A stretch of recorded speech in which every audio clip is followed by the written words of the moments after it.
Na história do Espiritismo, Allan Kardec traz, num dos números da Revista Espírita, uma informação bastante interessante acerca da psicografia, das comunicações por escrito do mundo espiritual. Segundo ele recebeu centenas e centenas de mensagens de todo o canto do mundo e fez uma minuciosa análise de cada uma delas. E a sua constatação é de que um grande número simplesmente não resistia a uma crítica mais severa. Ou seja, eram mensagens de cunho totalmente pessoal, de interesse dos grupos particulares, do médium e daqueles que com ele conviviam no ambiente de estudo. Desse total, segundo Allan Kardec, apenas 60 eram razoáveis e um número muito pouco seriam excepcionais do ponto de vista da cultura como um todo. Assim, esta informação de Kardec nos remete a um grande problema em torno da psicografia e da produção livresca através da mediunidade.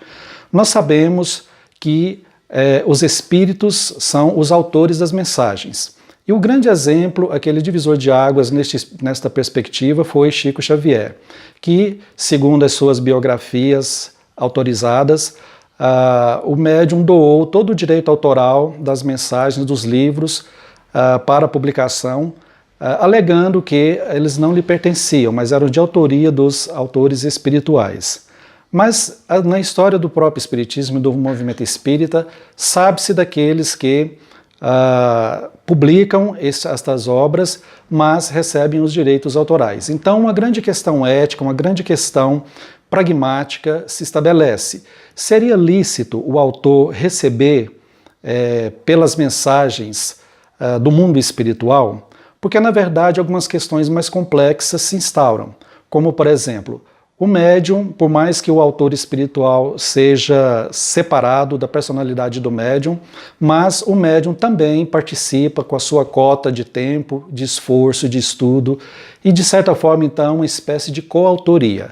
Isto hoje é bastante compreendido, mesmo no campo extra-espírita, quando, por exemplo, um autor que traduz a obra de algum grande escritor internacional de qualquer nacionalidade, este tradutor muitas vezes já é considerado por muitos como uma espécie de coautor, porque transpõe de uma outra língua para o português, e o que é uma tarefa bastante complexa. Há uma certa similitude entre essa atitude e a do médium, que capta do mundo espiritual a mensagem dos autores.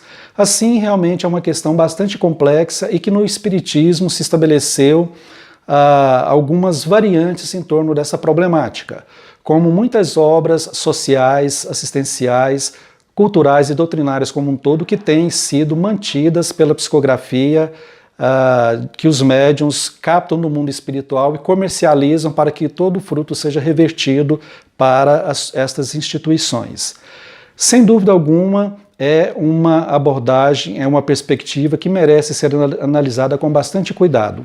Mesmo porque pode-se cair em alguns aspectos, em alguns momentos, naquela produção desenfreada, sem maiores qualidades literárias, científicas, filosóficas, trazendo apenas um conjunto de produções sem maiores contribuições doutrinárias, o que pode fazer com que muitos critiquem a doutrina espírita por essa verdadeira avalanche de obras sem maior conteúdo. Então, realmente estamos diante de uma problemática que deve ser analisada com bastante cuidado, bastante critério. Lembrando ainda que lá na origem do Espiritismo, com aquela informação de Kardec, muitos textos publicados apressadamente, de forma extemporânea, podem trazer muito mais prejuízo para a compreensão, para a divulgação da doutrina, do que propriamente uma contribuição significativa. Porque a doutrina espírita, diante da sua popularização, tem chamado a atenção de muitos e inclusive de alguns intelectuais. E se eles se debruçam sobre obras cuja natureza, cuja qualidade é bastante precária, certamente podem se desviar e não vir a buscar aquelas obras mais profundas, e evitando assim contribuições que poderiam ser muito bem sucedidas para o conjunto da doutrina como um todo.